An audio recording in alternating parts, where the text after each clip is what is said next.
I mean, we can't see the sun. Final exercise. How do people know you are there? Something up. You have clothing. 3 days of practical training in how to survive in the wild, but also 3 days of personal growth and reflection.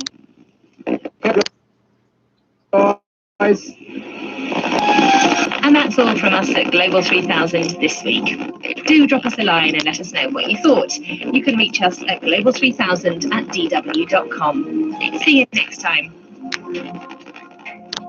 The COVID-19 crisis is an unprecedented challenge. Peacekeeping is still performing its vital peace and security tasks, protecting some of the world's most vulnerable, fragile peace, and some of the world's most dangerous places. During this pandemic, peace is helping to respond, supporting national and local authorities with logistics. Jesus Christ.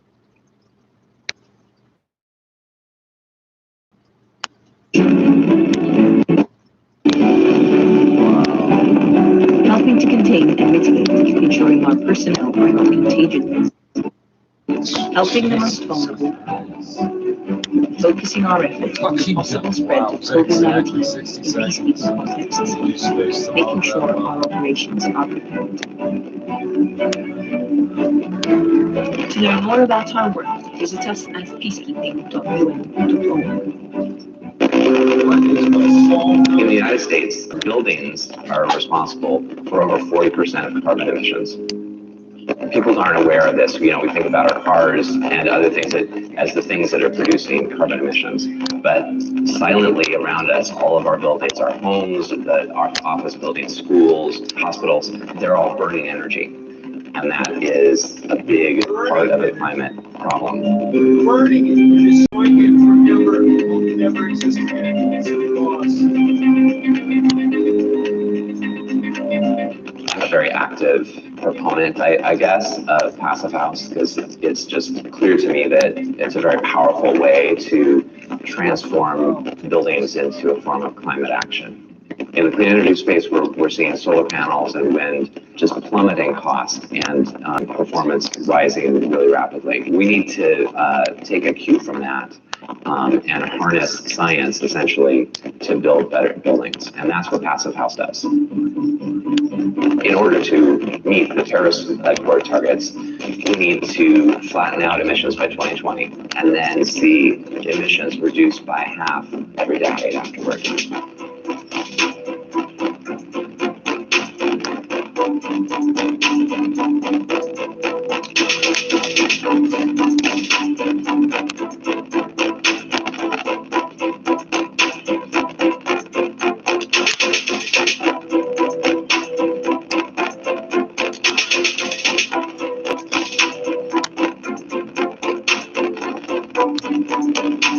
The moral imperative for action is clear.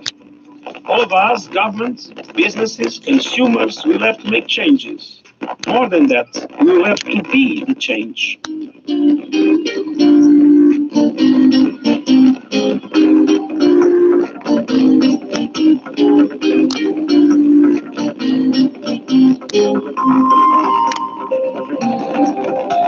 it blocks the sun. I am an environmentalist.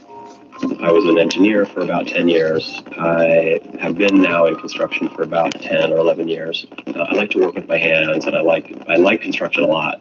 I wanted to take it to sort of another level, to really do something meaningful in the community. Once you build a house, hopefully it's going to last for a very long time, and you kind of have one opportunity to really fix the energy consumption of the house. And you lock in that energy consumption for 100 years. And so for me, that was a very compelling idea. So we decided to do this house that way. So it is an airtight house, and so we have continuous ventilation. So we're delivering fresh air to the house all the time.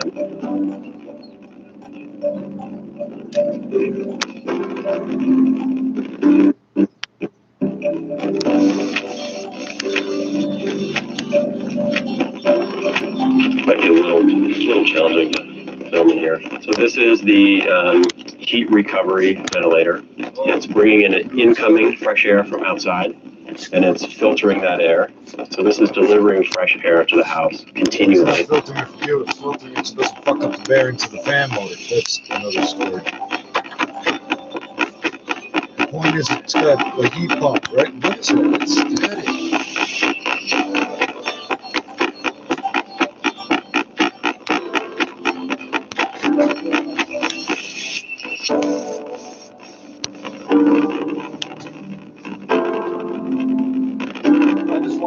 The passive house movement is really taking off across the Northeast and across the United States. What we are doing here in New York, we're trying to create a market to do very deep retrofits of existing buildings. The first piece of the equation for me is really reducing the energy we consume. Once you reduce the energy you consume in your building by 50, 60, 70%, then it becomes much easier and possible to meet that energy demand with renewable energy, be it solar, be it wind farms. There's a real possibility that Passive House could scale up quick enough to create a zero net carbon built environment by 2050, which is what we need to do. I'm sure it was the same thing when the first houses had to be plumbed and have electricity. Oh, this is a stupid idea, and we're never going to be able to, it's too expensive, right? I mean, it's the same thing. It's just we're working on how to make the energy more sensible.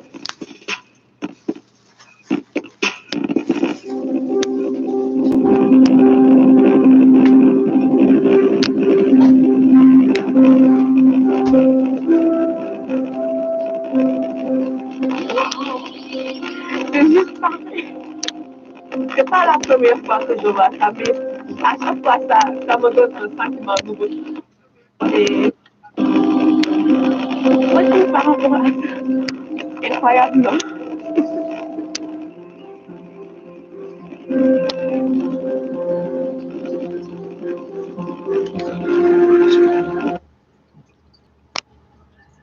With you, I remember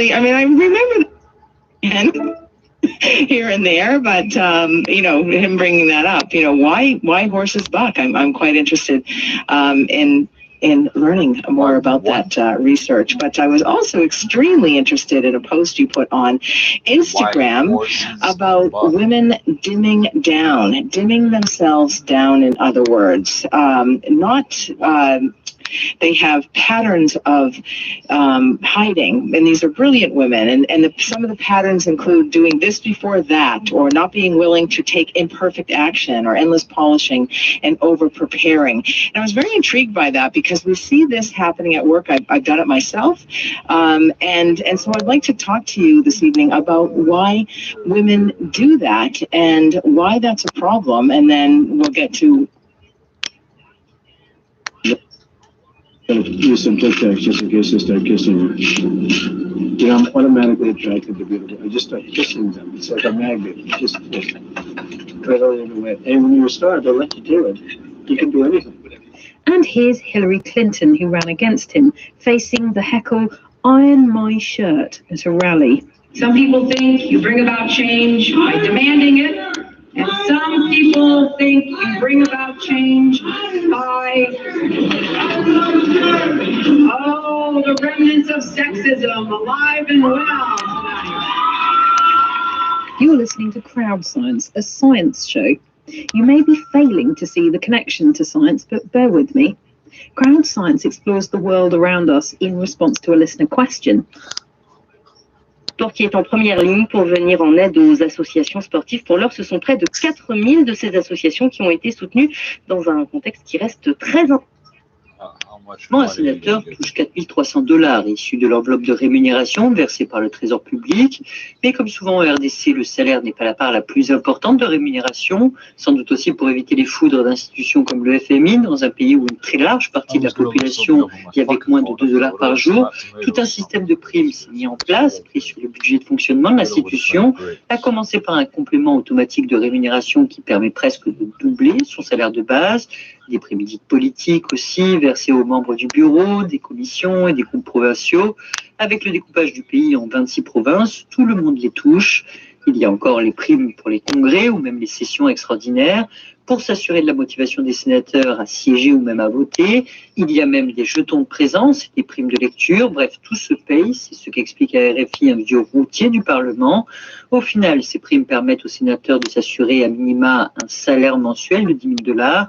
Et avant de partir, Alexis Tambwe-Mwamba leur avait assuré que le budget 2021 allait permettre une augmentation de 3 000 $, une gratification qu'ils auraient d'ailleurs touchée la semaine dernière, selon plusieurs sources. Et notez qu'un conseiller du président, Félix Tshisekedi, dément l'existence de cette augmentation de 3 000 $, et que certaines primes évoquées à l'instant par Sonia Rollet, primes politiques, primes de lecture notamment, n'étaient régulièrement pas payées, ce dont se sont plaints des sénateurs. La RDC, où cela fait maintenant 1 an que le général Delphin Kaimbi a été retrouvé mort, celui qui était alors chef des renseignements militaires, retrouvé mort chez lui le 28 février 2020, dans des circonstances précises qui n'ont pas encore été élucidées. Le président de la République a un temps évoqué des signes de strangulation, un dossier pour lequel certains proches du général sont aujourd'hui toujours suspectés et dont on apprend emplois ont été préservés.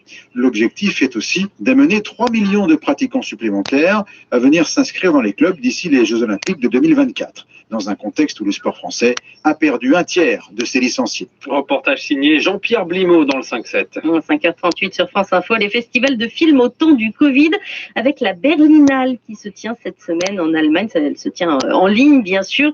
Les cinémas allemands comme les français sont toujours fermés, Aurélien. Oui, le palmarès de la Berlinale, Diane, sera annoncé à la fin de cette semaine. Les organisateurs espèrent, Ludovic Piétenu, qu'ils pourront organiser au mois de juin à Berlin une cérémonie avec du public.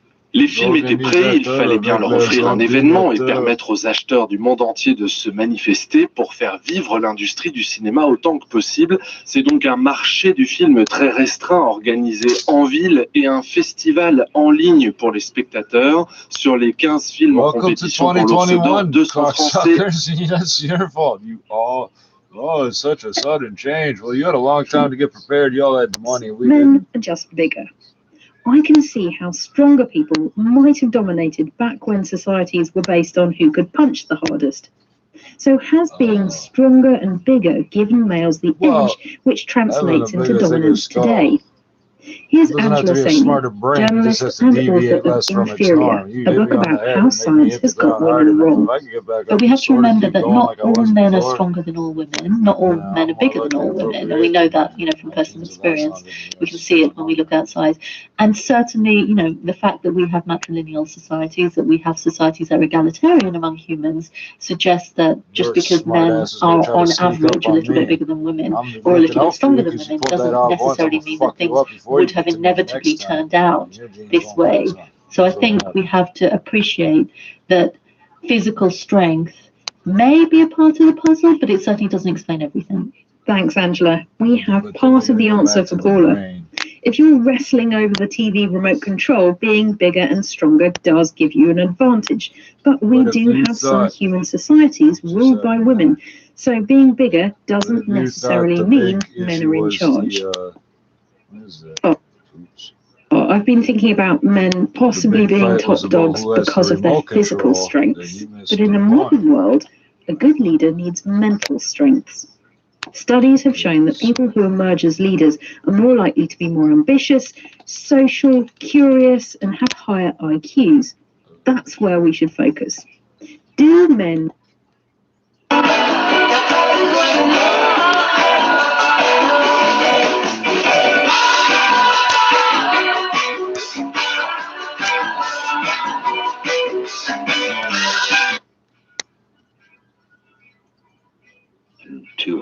flight from United Airlines made an emergency landing at Denver International Airport after the right engine suffered a failure and exploded mid-flight. All of the 241 people on board, including 231 passengers and 10 crew members, left the plane unharmed. Debris falling from the burning engine was scattered across 3 nearby neighborhoods, causing no injuries.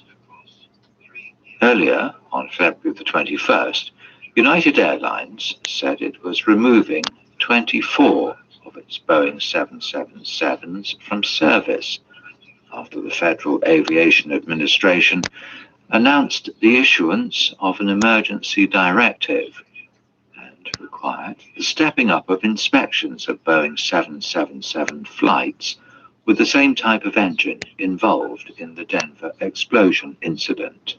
Are you one of the many looking to improve your English language skills by watching films or TV shows that feel it's too fast or get lost in the words?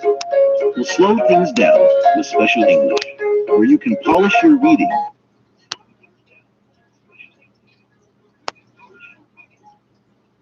I think he found the seed cake thing. There's raisins and stuff in that shit.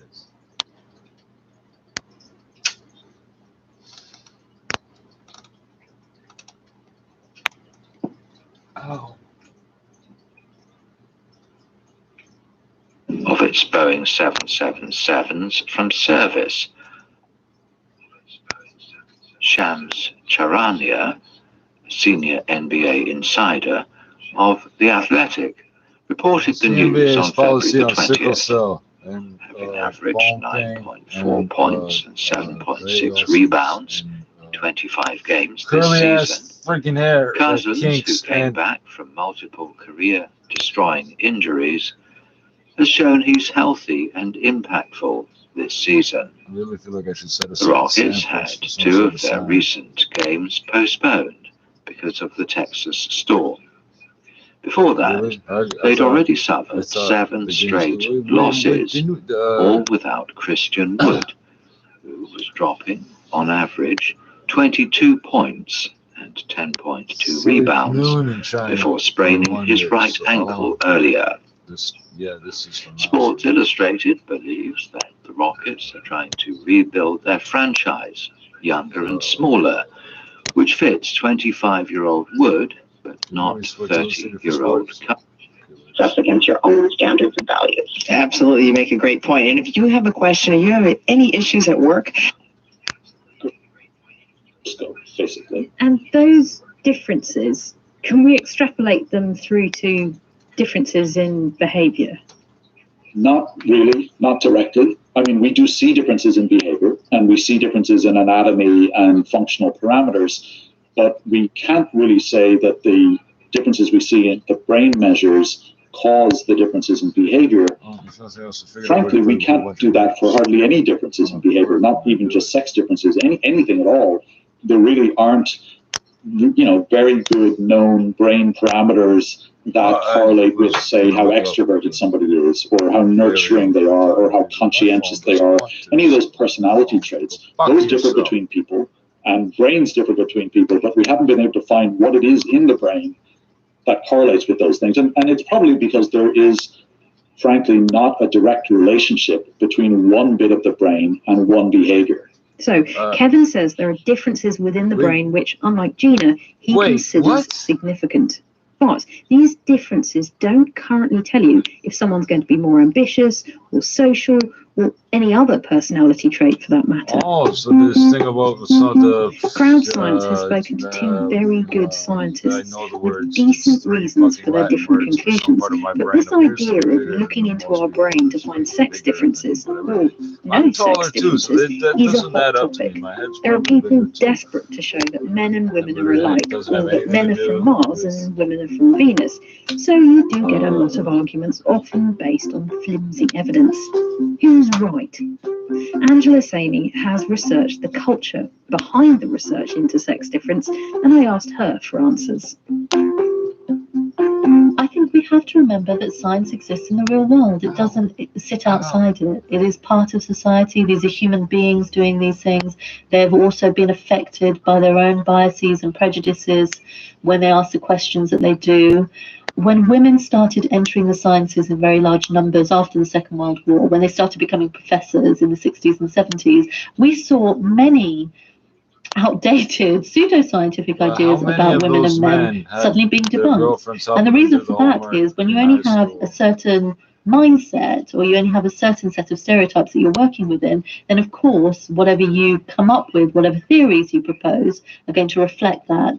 When you have a broader set of ideas, a wider set of perspectives, including the female perspective, but class perspectives, all of that, then I think you get a truer picture, more reliable picture of who we are, just because different questions are being asked. A fun game is to go back 150 years and laugh at the hilariously wrong ideas that respectable scientists used to have to explain why women had not added the same quantity of knowledge to the journals as men.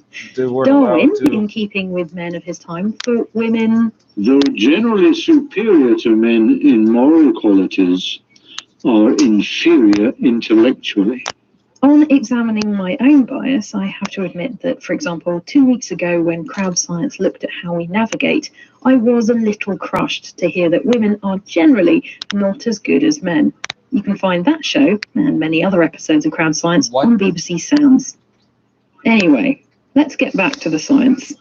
Kevin's rationale is that when he looks at the animal kingdom, he sees many other mammals with big differences between the sexes. We're animals too. Why should we be any different? And those differences come down to sex or reproduction. In other species, the more dominant male usually gets to mate more, which means it's a trait that gets passed on, which means there might be a decent evolutionary reason for men to have certain personality traits. So males tend to have more dominant personalities than females. One reason why that might be comes back again to reproductive competition.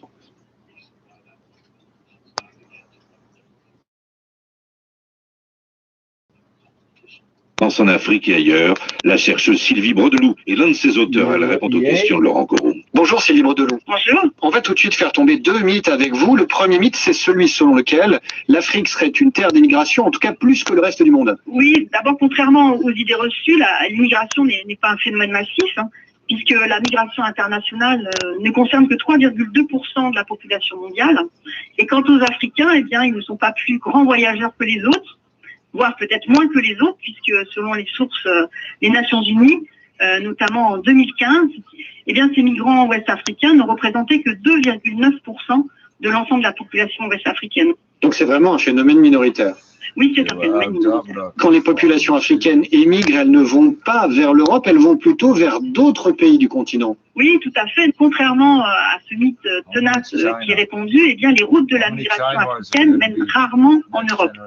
Plus des 2 tiers, voire les 3 quarts des Africains restent à l'intérieur du continent. Est-ce qu'à l'intérieur du continent africain, certains pays attirent plus particulièrement les migrants que d'autres? Oui, on parle de 5 pôles récepteurs. D'abord le Nigeria et la Côte d'Ivoire en Afrique de l'Ouest. Le premier avec ses champs de pétrole et ses mines de pierres semi-précieuses. Le second, avec ses plantations de café et de cacao, attire donc une population africaine importante.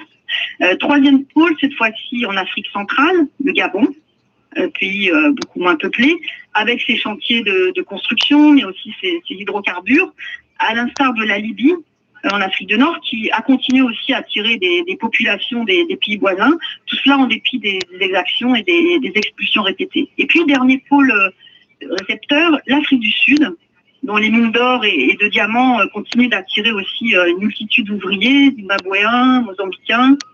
Et puis, depuis la fin de l'apartheid, l'Afrique du Sud a aussi accueilli un nombre croissant de migrants ouest-africains ou encore de RDC, République démocratique du Congo, qui travaillent, eux, plutôt dans les zones urbaines, dans le commerce, l'artisanat. Alors, ce que vous expliquez dans votre texte, Sylvie Brodeloup, c'est que jusque dans les années 80, on était globalement en Afrique dans un régime qu'on pourrait décrire comme un régime de laisser-faire, avec une circulation assez libre des personnes, mais que dans les années 80, justement, se sont mises en place progressivement des politiques de contrôle plus restrictives. Oui, je trouve que la crise économique mondiale a aussi contribué à redessiner la carte des mouvements intra-africains. Et les textes qui, pendant longtemps, n'avaient pas été appliqués ont fini par l'être. Des cartes de séjour, des visas d'entrée, de sortie ont été instaurés. Et les tarifs de ces cartes, de ces visas ont augmenté aussi notablement. L'accueil des étrangers au travail salarié a également été restreint.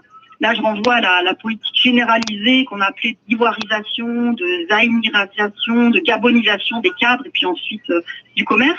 Enfin bref, ces mesures à partir des années 80 dans les pays d'accueil ont eu donc pour effet de plonger les communautés étrangères dans une vulnérabilité accrue, incitant donc certains d'entre eux à reprendre la route. Alors, ce qui est particulièrement intéressant dans le chapitre que vous avez rédigé, Sylvie Bredeloup, c'est que vous revenez sur la façon dont se déroule concrètement cette migration pour les migrants africains, et vous expliquez notamment que la migration par étapes, c'est un scénario qui est fréquent pour les migrants africains. Comment est-ce que ça se passe concrètement, cette migration par étapes? Il se trouve que l'Afrique devient autant une terre d'écueil qu'une terre d'accueil. Les conditions d'hospitalité n'étant plus réunies, eh bien, les migrants ne peuvent plus non plus tabler sur les solidarités traditionnelles, sur la famille, sur les compatriotes. Donc, même si ceux qui partent ne sont pas les plus pauvres, le passage des frontières a un coût important et les économies faites avant de partir, eh bien, sont vite liquidées. Les migrants sont donc conduits à travailler en chemin pour se renflouer. Ce qui est sûr, en tous les cas, c'est que leur voyage s'étale dans le temps et se mesure effectivement dorénavant en années. Donc non seulement le nombre d'étapes se multiplie, mais l'attente de ces étapes s'éternise aussi. Une collègue, Claire Escoquier, a montré que ça faisait en moyenne 19 mois que des migrants subsahariens qu'elle avait rencontrés au Maroc avaient quitté leur pays d'origine. Un autre collègue, qui s'appelle Mohamed Saïd Muzet, dans une recherche conduite en Algérie, a montré que si dans les années 2000, les temps passés dans les lieux de transit ne dépassaient pas les 6 mois, en 2006, ils y restaient 2 années et plus. Et puis, moi-même, en Libye, j'ai rencontré 2 migrants camerounais qui ne se souvenaient plus depuis combien d'années ils s'étaient arrêtés à Seba, qui se trouve aux portes du Grand Désert. Ils se disaient en panne. Et en fait, ils avaient perdu la notion du temps, comme si leur horloge interne s'était détraquée. Et c'est seulement en essayant de faire coïncider le moment de leur arrivée dans la ville avec des événements importants qui se déroulaient dans le monde qu'ils ont réalisé que leur séjour en Libye pouvait se mesurer objectivement en années. Merci à vous, Sylvie Bredeloup. Sylvie Bredeloup, chercheuse et auteure avec d'autres de migration et de gouvernance en Afrique et ailleurs, publiée aux presses universitaires du Québec. Elle répondait à Laurent Corot. À suivre sur RFI, appel sur l'actualité. Chantal Laurent vous attend dès 9h10, heure de Paris, pour débattre de la situation politique en Côte d'Ivoire. Quels enjeux pour les prochaines législatives? Les Ivoiriens vont élire leurs députés samedi prochain, 6 mars, et l'opposition a choisi cette fois de ne pas boycotter le scrutin. Qu'attendez-vous de ce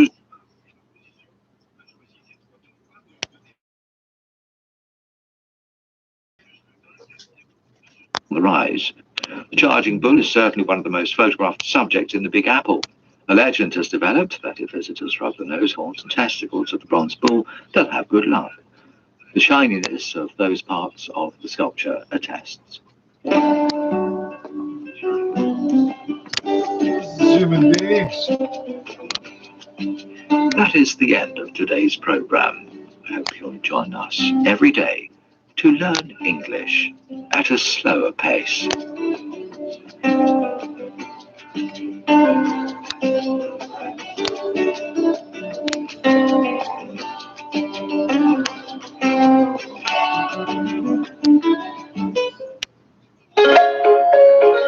Are you one of the many looking to improve your English language skills by watching films or TV shows that feel it's too fast or get lost in the words? We'll slow things down with Special English, where you can polish your reading, listening, and pronunciation at your own pace. Get caught up with current news and international affairs while getting your daily English lesson with us. Find us on chinaplus.cri.cn, Apple Podcast, or Himalaya by searching for Special English.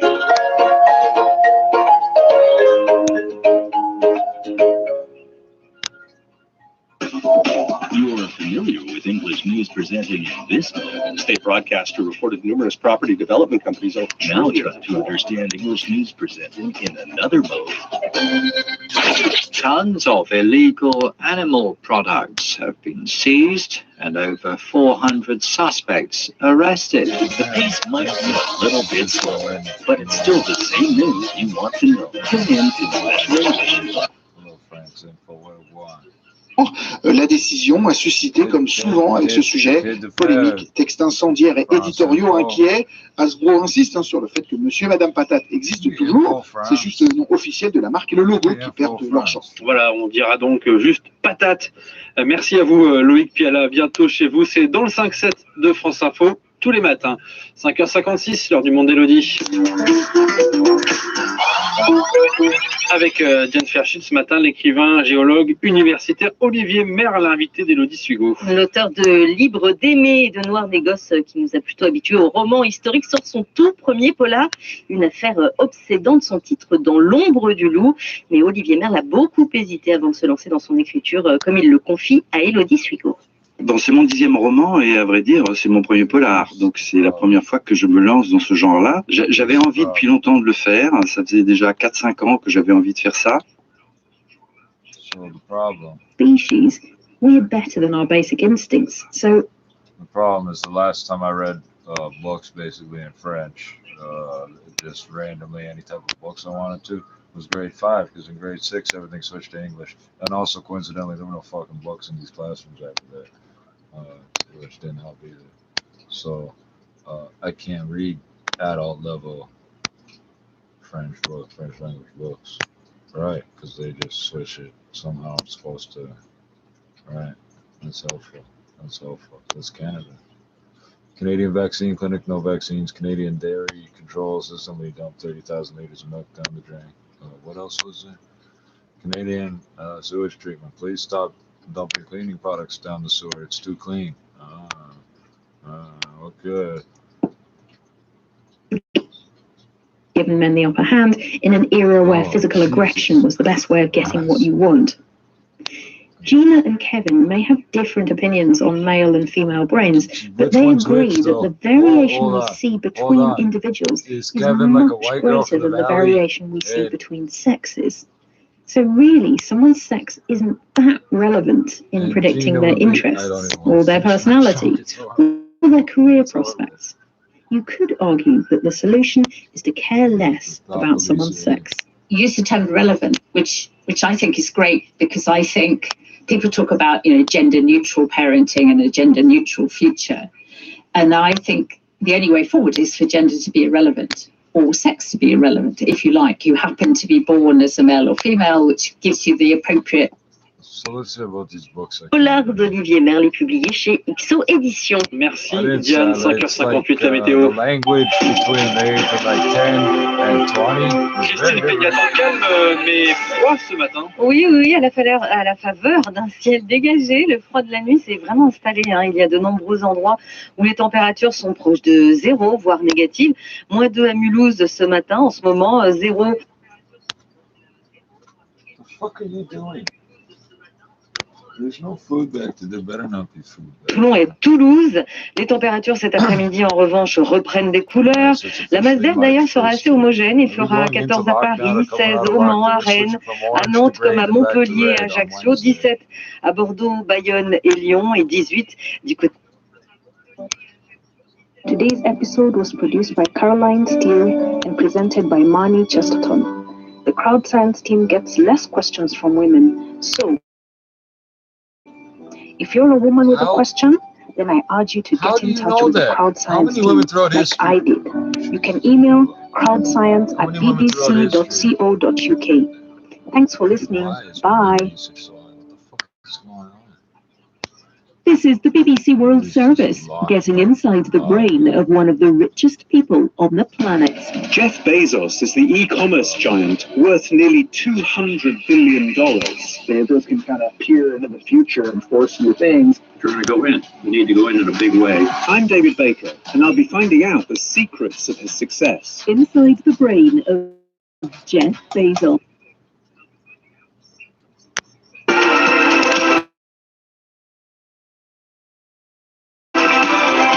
Bonjour. Dernière semaine avant de nouvelles restrictions sanitaires en Île-de-France et dans les 20 départements.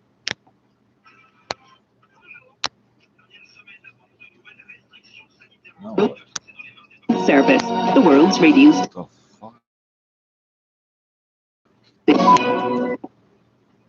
Politique, judiciaire et sécuritaire, une semaine après la mort de 2 adolescents dans l'Essonne. Ministres, préfets et procureurs réunis cet après-midi en visioconférence. L'objectif est d'apporter une solution aux violences entre bandes rivales. Et revoilà Donald Trump à la tribune hier soir en Floride. L'ancien président américain n'annonce pas encore sa candidature pour 2024, mais il l'assure, il ne va pas créer son propre parti. Et puis la zizanie dans le 15 de France de rugby, frappé par le Covid. Finalement, Bernard Laporte, le président de la fédération, reconnaît des ratés. Le sélectionneur Fabien Galtier est bien sorti de la bulle sanitaire, sans enfreindre pour autant les règles. Dans 20 minutes, le maire de Forbach, Alexandre Cassaro, est notre invité. La Moselle doit faire avec les mesures restrictives décidées par l'Allemagne pour passer outre-Rhin. Tout le monde devra montrer dès demain matin.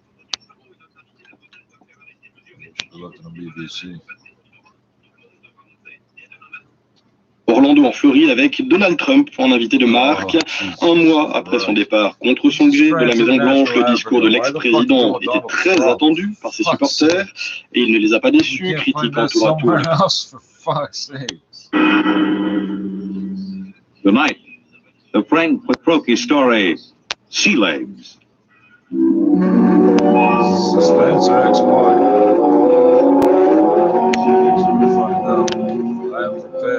I stood in line at the Grab 1 desk with the old notch service record and tapes in my hand and waited for the board processing clerk to speak. The clerk seemed utterly indifferent to the excitement of the men in the line. I wondered how long he'd been out here on this godforsaken Zone 5 planet. Next. Name? Robert Craig. Occupation? Flight officer. These jail Destination? books are going to be useful for people in space. Earth? Anything wrong with that? Jail. You can't break out of space. I guess not. And you know that if you're smart enough to be How able to. long since you've been on Earth, Mr. Craig? Well, I've never been there. My parents left during the second colonization of Cassiopeia. I was born there. Have you ever been in a gravity system? Just briefly. Under drugs, of course. You'll have to go through the gravity conditioning course. Yes, so I was told. Proceed to the airlock chamber on your right and follow the robot's orders. Good luck. You may need it. Next. Follow the robot. I went into the chamber and stripped off my clothing while the robot droned its orders. Remove all metal objects from your person. Place them in the plastic tube at your left. Now stand underneath the decontamination tube. Depress the button with your right foot. This is all. Proceed through the green door to the psychometric section.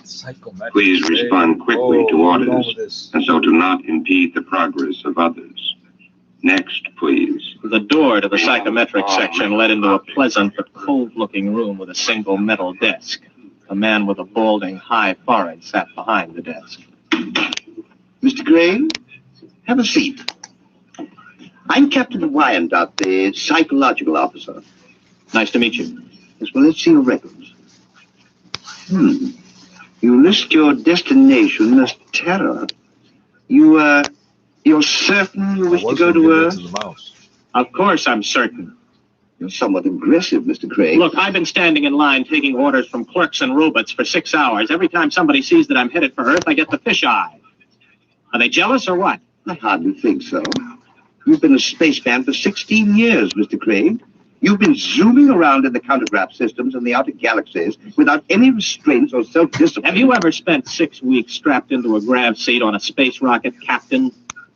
There's a good deal of self-discipline involved in that. I think you will find things on Terror require a different kind of self-discipline, Mr. Craig. I'm pretty much aware of what it's like. Are you? I suppose you've heard all the popularizations in the tape zines. Well, Mr. Craig, let me give you a word of caution. Now, how close is that It's going to be vastly different. How close is that? I'm prepared for that, Captain. Can we get going? Naturally. You will undergo a 20-day conditioning course. 20 days? Mr. Craig, you've been in space 16 years. Your body is conditioned to a normal state of free fall, or at best to acceleration. The return to gravity would kill you if you weren't prepared for it. All right, what do I do? Report to Centrifugal Department. Here are your papers. Oh, and Mr. Craig. Yes? Centrifugal is a rather trying ordeal. If during the course of treatment you should change your mind about returning to Earth, you're free to do so. Thanks. I won't.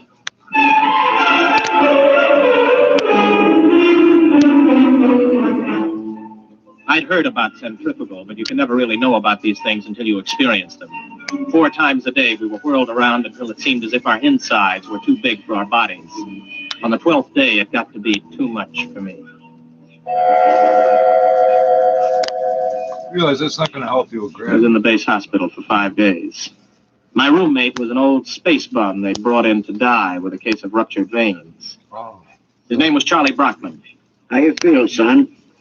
I'm pretty good, Charlie. You get discharged tomorrow, I hear. You gonna try it again? I guess so. Why? Only way I'll ever get to Earth. You really want to go?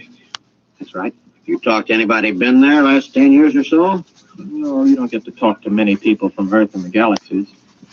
Were you ever there? Me? Now, what would an old space bum like me be doing on Terra? Well, I just thought maybe... I done most of my time in Zone 5. Out there, you get to thinking anybody who stays less than 80 light years from Earth is a landlubber. I used to think the same. Then I took the exam for a job back on Earth, and I passed it. I used to think I'd like to go back. But space was exciting, you know. New and raw. It tugged at your guts and it sent the blood rushing through your veins. But it was free. No bureaucrat ever lasted 6 months in Grav 5. I had enough hitting atmospheres all over the universe, old man. Well, maybe you're right. Lean over here, will you? Sure. Unbutton my pajama top, will you? Okay. There's a chain around my neck. Got a little message capsule on it. Do me a favor, huh? Take it with you when you go back to Terra. But don't open it till you're on the ship. Okay, Charlie. And son. Yes? I lied to you. I have been back to Terra. I faked some papers and made a landing there 6 months ago. What are you doing back here? I had to leave in a hurry. Why? You'll find out, son. Good luck. Ruptured veins. Charlie died the next day. That is hemorrhaging. A few hours later, I was visited by Captain Wyandotte, the psych officer.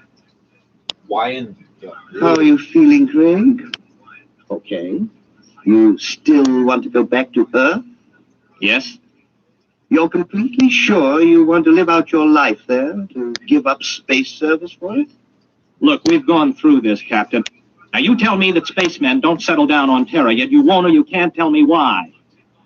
All right, what's the pitch? Does the Space Service need men so badly that they have to make it impossible for us to go back? That, Mr. Craig, you will have to discover for yourself. You have my authorization to complete your condition and return to Earth as a private citizen. I wish you luck. You will need all you can get.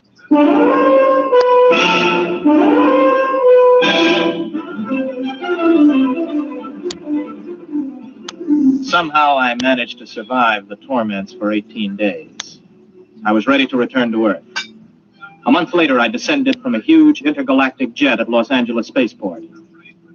I was dead tired from the trip. I checked in at the nearest inexpensive hotel. Inexpensive. This is your room, sir. Just put the bags down, will you? I'll unpack myself. Yes, sir. Just back from outer space, sir? Yeah, that's right. How could you tell? Sea legs. Sea legs? Oh, the way you walk. You can tell when somebody's been in the low grav systems. Oh, well, here. Oh, thanks, Mr. Craig. For another 5 units, I'll tell you where it is. What is? Hold the mic. Mike? Okay, make it 3 units. I won't hold you up. You mean a microphone? Yeah, that's right. They wanted to put screens in, but the boss convinced them there ain't any Freedomites, so they stay here. Freedomites? Not so loud. You want to get controlled? No. Here's the money. Where is it? It's in the bed illuminator. You can short it with a razor blade. Thanks. You want any sensation tips? What are they? No, metal image.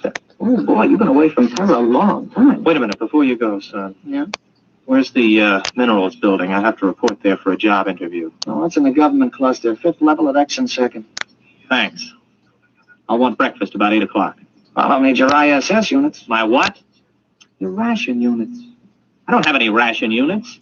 You have your ident card? Look, I just got here an hour ago. Well, you better go see the Civil Control Board tomorrow. If you want to eat, that is. All right, where do I find the control board? Government cluster. But don't worry. If you don't find them, they'll find you.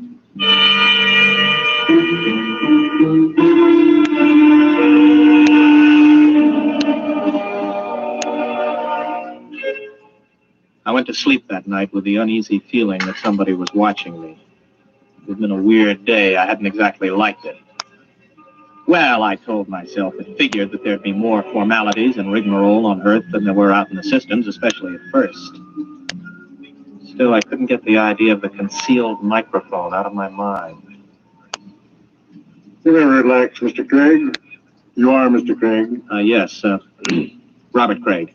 You aren't nervous, are you? No. This is my first time before the control board, and, well, it's my first time. Flight officer, huh? Somewhat unusual for a vigorous young man like yourself abandoning space service, isn't it? I don't know. Is it? Leaving something behind, Mr. Craig? No. You don't like this sort of affair, do you, Mr. Craig? Well, I'm afraid I don't quite see its necessity. I served the intergalactic service well. My records prove it. It's enough impertinence, Mr. Craig. Answer the questions. You are a Terran? Yes. Where are your loyalties? I don't understand. Your first loyalties are to intergalactic, is that right? Is there a distinction? Do you wish to be held in contempt of this board? Of course not. And you will confine your responses to simple yes answers. Now, Mr. Craig, we shall begin again. Please try to show restraint of emotion. You are here to petition for an identity card of provisional code 2 type. You maintain that you've never been on Terra before. Indeed, you state that you've never had a political affiliation. Yes. What are your reactions to the latest acts of the Liberal Party? I have none. You do not condemn the Liberal Party? Well, Then you must favor it. I don't know anything about it. Now then, Mr. Craig. The import service report shows that you passed your test aboard your ship. You were unable to accomplish this through night study. Yes. Yet you maintain in your application that you had considered the space service a career. I changed my mind. Oh, you changed your mind. I see. I see, too, that you have petitioned the board for a private means of conveyance.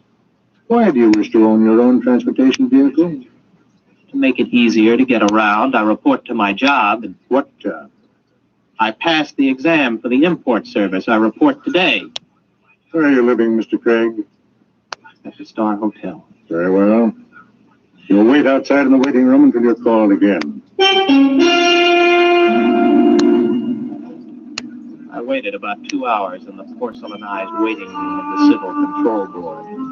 And I was called over to the clerk's desk at a small window. He stamped some cards for me. Craig, here. Here's your stuff. Class 1 provisional ident card. Sign it and fingerprint it. Don't lose it. If you do, you'll be picked up by the control agent. I petitioned for a Class 2 card. You'll get a Class 1. This entitles you to maintain an apartment in the lower level of the Beverly Project. Here's your clothing ration. You'll have to turn in that leather flight jacket.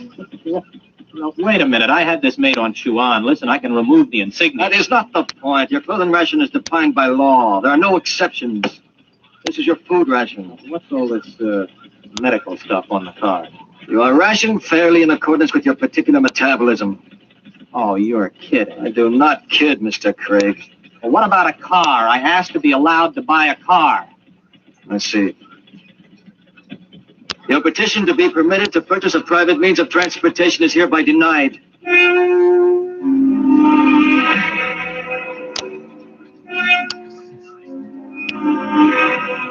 I walked out of the control board feeling like a man who has just come out of free fall into a hypergravity system. Instead of reporting to the import service for my initial job interview, I walked around the city. I don't know how long I walked, maybe an hour, maybe 2. After a while, I came to the outskirts of old Los Angeles.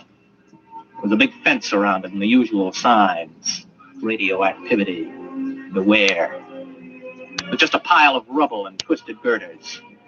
I looked at it for a while and then turned around and headed for the intergalactic freight office. So you figure you made a mistake?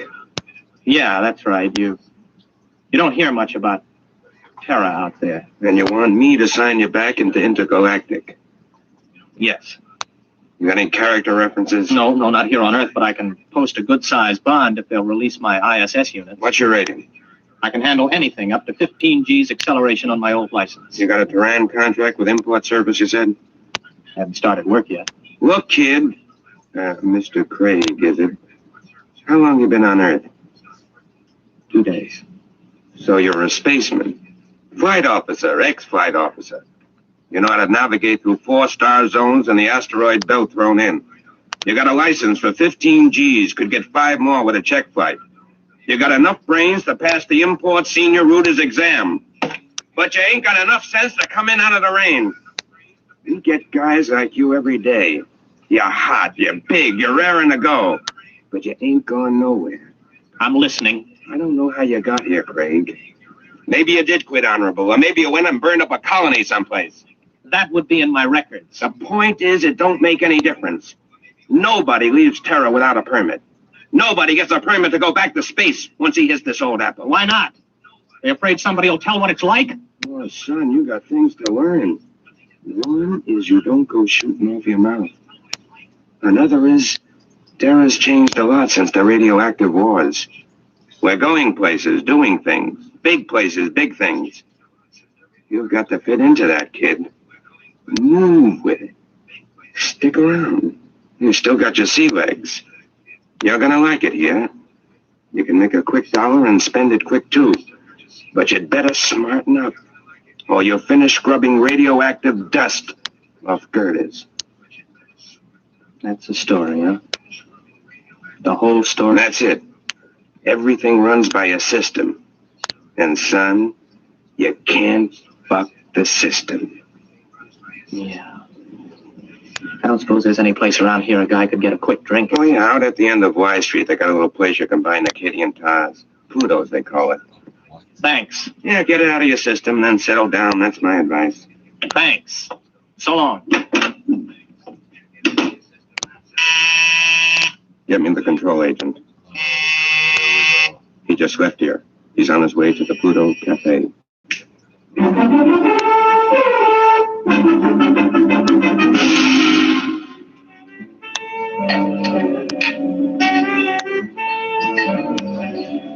Hey, waiter, bring me another drink for the young lady.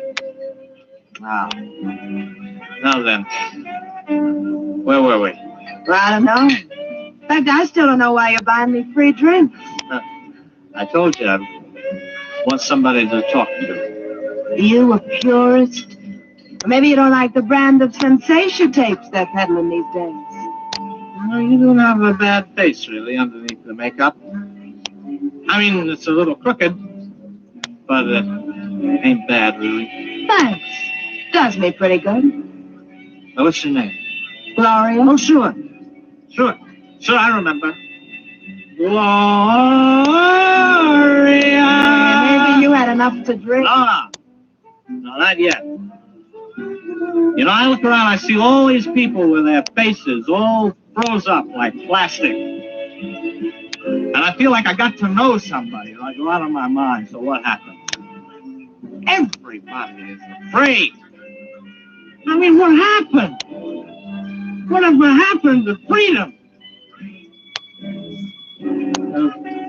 What's the matter? Did I say something? What's everybody so quiet about all of a sudden? Okay. Come with me. Who are you? Control board agent. Hey, I wasn't with him. Honest, he just picked me up and bought me a drink and started shooting off his mouth. I wasn't with him. Let's go, Mac. Wait a minute, what for? You'll find that out. Come on. On your feet. Hey, okay, car, keep your hands on. I'll go with it. Everybody else just mind your own business. You, girlie. Yeah? Let's see your ident card. Here. You live at this address? Yeah? Alone? With my sister. Maybe some nights you could go to a movie or something. We could spend some time getting acquainted. Yeah. Yeah, sometime. Right, I'll call you. Hey, I need my ident card back. I can't get rations without it. I'll keep it. Bring it back myself. Why don't you give the girl her card? No! Well, maybe you mind your own business. Let's go. You walk just a little in front of me.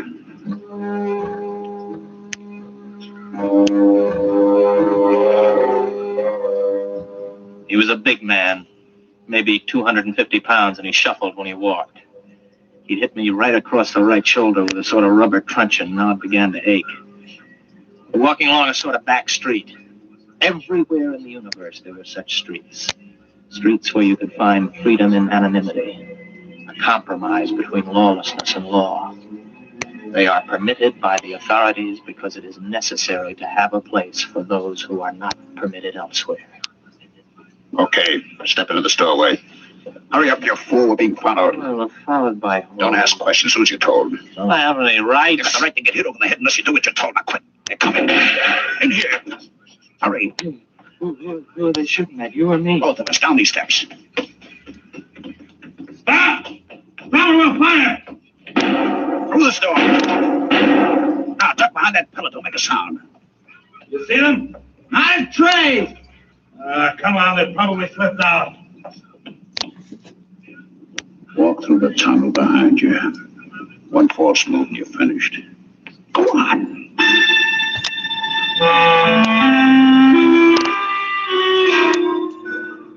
From the direction of the tunnel, I guessed it was part of an old sewage system that led toward the ruined city. I don't know how long we walked, maybe an hour. Finally, we came to a small wooden door. Stop here. Okay, let's have it. What? Have what? The tube. I don't know what you mean. Our detectives picked it up on you the minute you got off the plane. You're carrying a radioactive message tube with a periodic emission signal. I'll need to have it before we can go any further. You mean the tube that old Charlie gave me? Old Charlie? Yes, Charlie Brockman. The old spaceman who was in the hospital with me. Where is it? How did I think it's in my pocket? I never even bothered to open it. Do it now. Let me see. Oh, yeah, here it is. Open it. It's empty. That's right. The message is in the tube itself. We identify our people by the radioactive pattern. Our people? You'll see. Come in. Make it fast. This the one? This is the one. He's been drugged. He's had PON. A massive dose at the Pluto. Good. Mr. Craig, my name's Cocteau. This is Mr. Brannigan. You're probably quite bewildered about all this. Let me clarify the situation. You're now in the headquarters of the Freedomites, underneath the radioactive part of old Los Angeles. Mr. Brannigan is not a control agent. He's one of our men. We've been watching you ever since we detected the message tube as your ship was approaching Earth. Now, wait a minute. You guys are Freedomites? That's right. You're pretty illegal, aren't you? Let's say our lives aren't worth a snap of your fingers if we're caught. All right, who are you? Where are you from? Most of us are from the same place you're from, outer space. Many of us had the same history you have. We shipped into Earth and became disillusioned and went to the intergalactic freight office to apply for a job. The man at the office, the man who made the speech about coming in out of the rain, is one of our agents. Aren't you taking a chance telling me all this? Not at all. At the Pluto, you were given a massive dose of PON. You won't remember anything that happened to you after the drug hits you in an hour or so. It works like a shock. Everything will be repressed into the unconscious. Oh, I see. Very neat. It will exist in your unconscious, however. Somewhere, because you're the kind of man you are, because living in space has taught you the blessing of feeling free, you'll be able to draw upon your unconscious knowledge when you need to. And when will that be, Mr. Cocteau? That depends on whether you decide to join us or not. Join you in what? I haven't the faintest idea of what you're trying to do. For all I know, you're a bunch of traitors. You know, I've heard this comes the revolution stuff before. My friend, you're woefully ignorant of our aims, as is to be expected. We anticipate no revolution. We print no leaflets, publish no newspaper, and we have no world plan for conquest. The kind of totalitarian mind which subscribes to tight economic systems like the ancient Marxism of the communists is abhorrent to us. We're interested in only one thing, the preservation of the idea of freedom. Our fear is that men will forget what it's like to feel free. Well, how do you expect to accomplish this? Our concepts are being kept alive in only one place in the universe today. Outer space? Exactly. On the frontiers of the universe, where freedom is a condition of life and growth. Suppose I join you. How can I help? You're an experienced pilot. We have enough connections to do some plastic surgery on your face and get you a position piloting a spaceship again. You'll remember nothing of your mission, but you will remember that you have been back to Earth, what it was like. You'll be able, carefully of course, to tell people, to help keep the idea of freedom alive. Think it over carefully. You have 20 minutes before the drug takes effect. I don't need 20 minutes. I'll do it. Good. In exactly 48 hours, you'll wake up in your hotel bed with a new face, the identity card of a man named Harold Janus. You'll not remember how you got them or why, but you'll know what to do with his identity. He is, or was, master navigator on the Earth-Mars run. Good luck, Mr. Craig.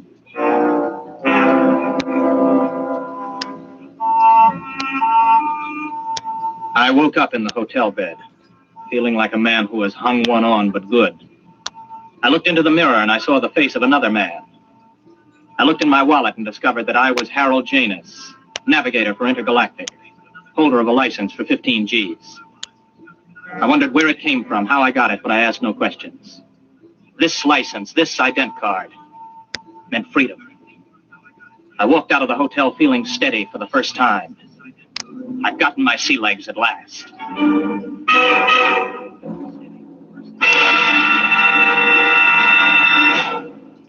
You have just heard X-1 presented by the National Broadcasting Company in cooperation with Galaxy Science Fiction Magazine, which this month features The Venus Trap by Evelyn E. Smith. One thing man never planned to take along into space with him was the eternal triangle, especially a true blue triangle like this one. Galaxy Magazine, on your newsstand today. Tonight, by transcription, X-1 has brought you Sea Legs, a story from the pages of Galaxy, written by Frank Petrocchi and adapted for radio by George Lefferts. The problem is Featured in the cast were William Redfield, James Stevens, Stan Early, Charles Penman, James Dukas, Richard Hamilton, Jack Orison, Jack Grimes, Craig McDonald, Ralph Bell, Kermit Murdoch, and Frederica Chandler. Your announcer, Fred Collins. X-1 was directed by Daniel Sutter and is an NBC Radio Network production.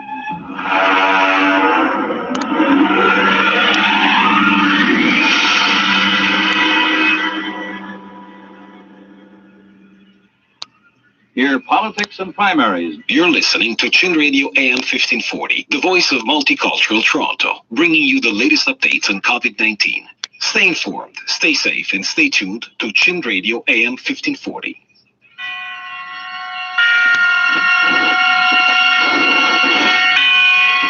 Roma Wines present Suspense.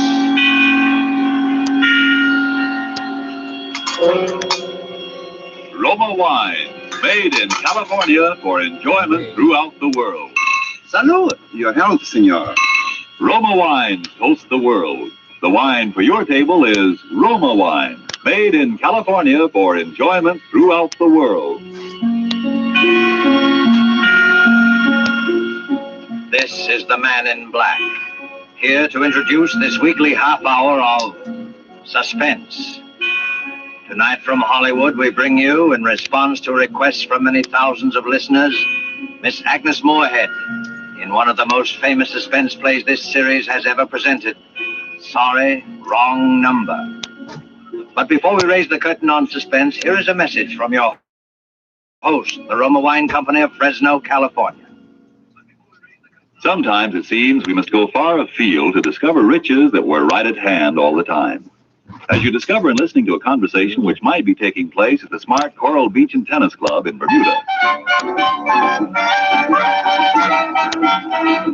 An American about to depart for the States thanks his Bermudian friend for the gracious hospitality shown him, in particular for the especially enjoyable wine his friend served. He remarks how much he'd like to be able to get some of that same wine at home. The Bermudian chuckles as he says, "But my friend, that wine you enjoyed so much, it comes from the great wine districts of your own California. It is Roma wine." Yes, friends, many Americans are still not aware that Roma wines are so highly rated in many foreign lands that at every opportunity they are imported to be enjoyed as rare luxuries. But here in America, we can enjoy these superb Roma wines as a daily pleasure, well within reach of the most modest purse. With no high import duty, no expensive shipping costs included. That's why Roma wines cost you so little. Have you been overlooking the enjoyment these richly satisfying Roma wines offer? As a delectable beverage at any time? As the addition that can make any meal an occasion? As a sure to be appreciated offering to your guests when you entertain? You get some idea of the great worth of these fine Roma wines when you learn Roma wines are America's largest selling wines. Why put off your enjoyment of Roma wines another day? I'll spell out the name for you. R-O-M-A, Roma wines, made in California for enjoyment throughout the world. Pay for a public education system, but you will. And now with Lucille Fletcher's study in terror called Sorry Wrong Number, and with the performance of Agnes Moorehead, we again hope to keep you in suspense.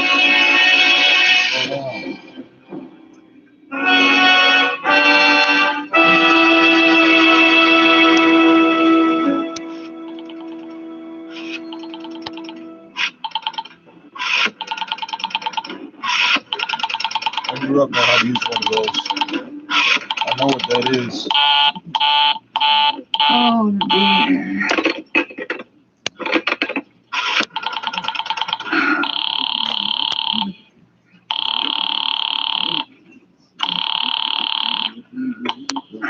Your call, please. Operator, I've been dialing Murray Hill 40098 now for the last 3/4 of an hour, and the line is always busy.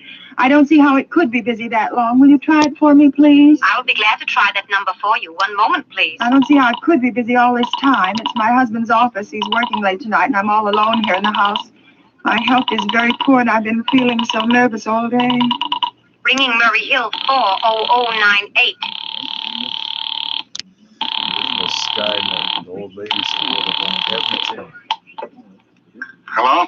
Hello? Hello, is Mr. Stevenson there? Hello? Hello? Hello? Hello? George? Yes, this is George speaking. Hello? Who's this? What number am I calling, please? I'm here with our client. Oh, good. Is everything okay? Is the coast clear for tonight? Yes, George. He says the coast is clear for tonight. Okay, okay. Where are you now? In a phone booth. Don't worry, everything's okay. Very well. You know the address? Yes, I know. Let's see now. At 11 o'clock, the private patrolman goes around to the bar on 2nd Avenue for a beer. That's right, 11 o'clock. Okay. And be sure that all the lights downstairs are out. There should be only one light visible from the street. Okay. What's that? Oh, just a minute, George. Oh, our client tells me that at 11:15, a train crosses the bridge. It makes a noise in case a window is open and she should scream. Hello? What number is this, please? Okay, I understand. That's 11:15, the train, huh? Yeah. Do you remember everything else, George? Yeah.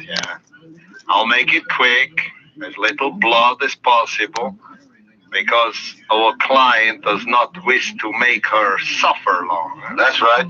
You'll use a knife? Yes, a knife will be okay. Then afterwards, I remove the rings and the bracelets and the jewelry in the bureau drawer, because our client wishes it to look like a simple robbery. Don't worry, everything's okay. I never... Oh, how awful. How unspeakably awful.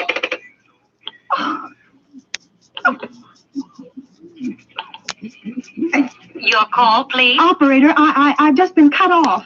I'm sorry, what number were you calling? Why, it was supposed to be Murray Hill 40098, but it wasn't. Some wires must have got crossed. I was cut into a wrong number, and I just heard the most dreadful thing, something about a murder.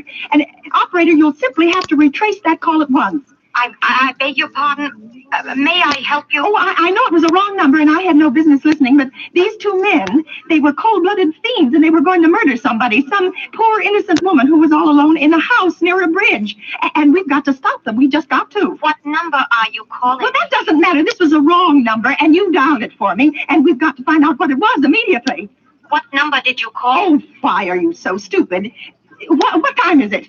You mean to tell me you can't find out what that number was just now? I'll connect you with the chief operator. Oh, I think it's perfectly shameful. Now, look, it was obviously a case of some little slip of the finger. I told you to try Murray Hill 40098 for me. You dialed it, but your finger must have slipped, and I was connected with some other number, and I could hear them, but they couldn't hear me. Now, I simply fail to see why you couldn't make that same mistake again on purpose. Why you couldn't try to dial Murray Hill 40098 in the same sort of careless way. Murray Hill 40098. I will try to get it for you. Well, thank you. We'll try to get it wrong first, okay? Good enough for government work.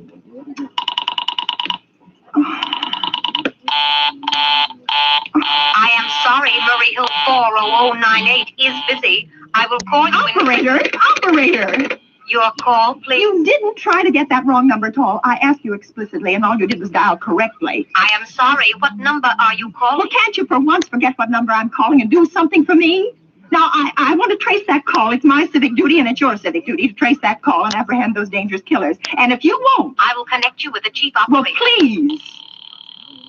This tone, I can't make this takes so much time. This is the chief operator. Oh, chief operator. I want you to trace a call, a telephone call, immediately. I don't know where it came from or who was making it, but it's absolutely necessary that it be tracked down because it was about a murder that someone's planning, a terrible, cold-blooded murder of a poor, innocent woman tonight at 11:15. I see. Can you trace it for me? Can you track down those men? Well, I'm not certain. It depends. Depends on what? It depends on whether the call is still going on. If it's a live call, we can trace it on the equipment. If it's been disconnected, we can't. Disconnected? If the parties have stopped talking to each other. Oh, but of course they must have stopped talking to each other by now. That was at least 5 minutes ago, and they didn't sound like the type who would make a long call. Well, I can try tracing it. May I have your name, please? Mrs. Stevenson. Mrs. Albert Stevenson. And your telephone number, please. Plaza 32098. But if you go on wasting all Why this do you want this call traced, please? Why? Oh, no reason. I mean, I merely felt very strongly that something ought to be done about it. These men sounded like killers. They're dangerous. They're going to murder this woman at 11:15 tonight, and I thought the police ought to know. Have you reported this to the police? Well, no, not yet. You want this call checked purely as a private individual? Yes, but meanwhile... I'm sorry, Mrs. Stevenson. I'm afraid we couldn't make this check for you and trace the call just on your say-so as a private individual. We'd have to have something more official. Oh, for heaven's sake. You mean to tell me I can't report that there's going to be a murder without getting tied up in all this red tape? Why, it's perfectly idiotic.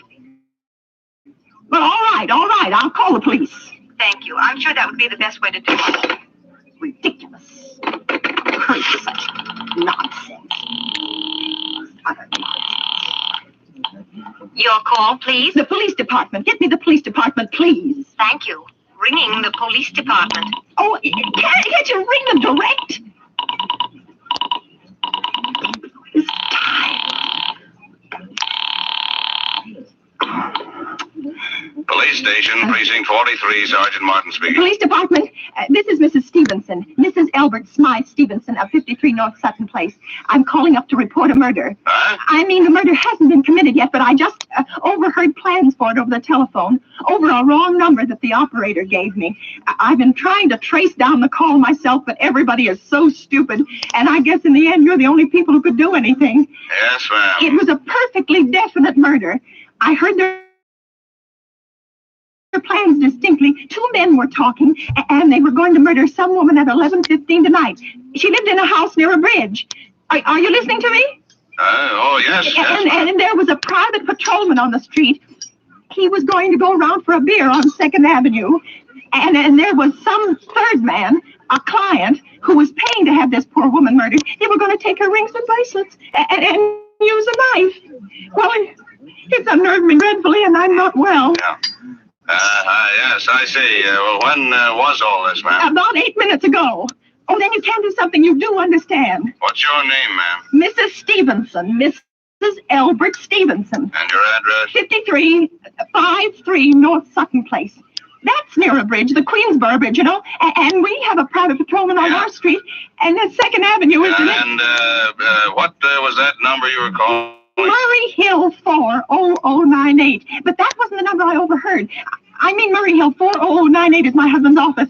He's working late tonight, and I was trying to reach him to ask him to come home. Yeah. I'm an invalid, you know, and it's the maid's night off, and I hate to be alone, even though he says I'm perfectly safe as long as I have the telephone right beside my bed. Well, we'll look into it, Miss Stevenson, and see if we can check it with the telephone company. But the telephone company said they couldn't check the call if the parties had stopped talking. I've already taken care of that. Oh, you have? Yes, and personally, I feel you ought to do something far more immediate and drastic than just check the call.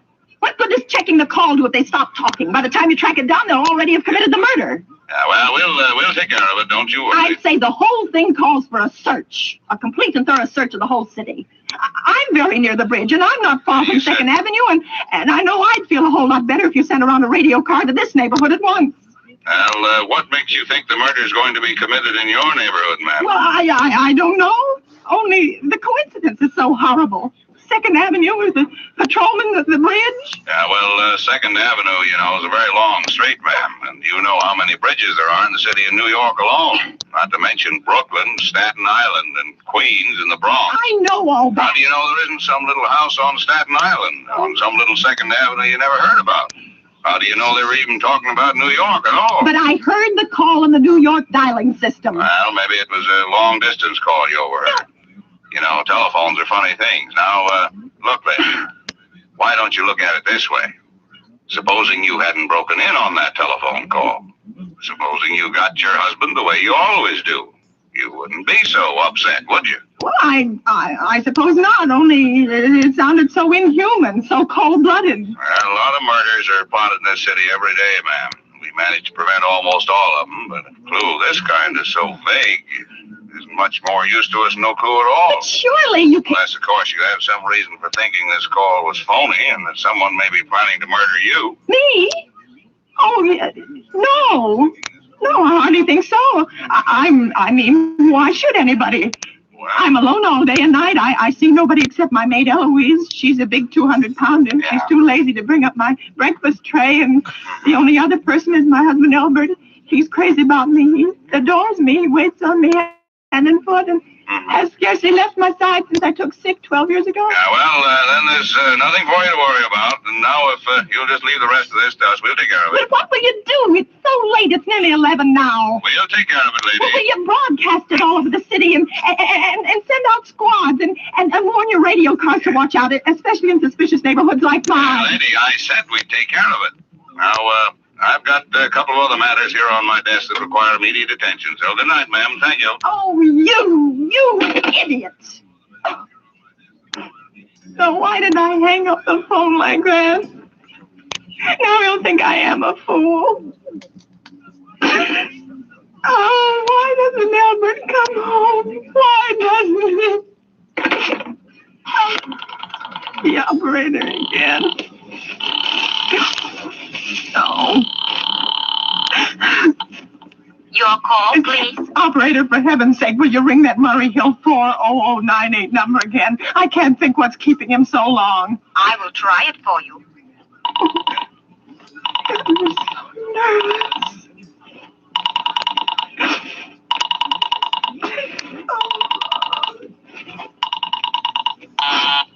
Oh.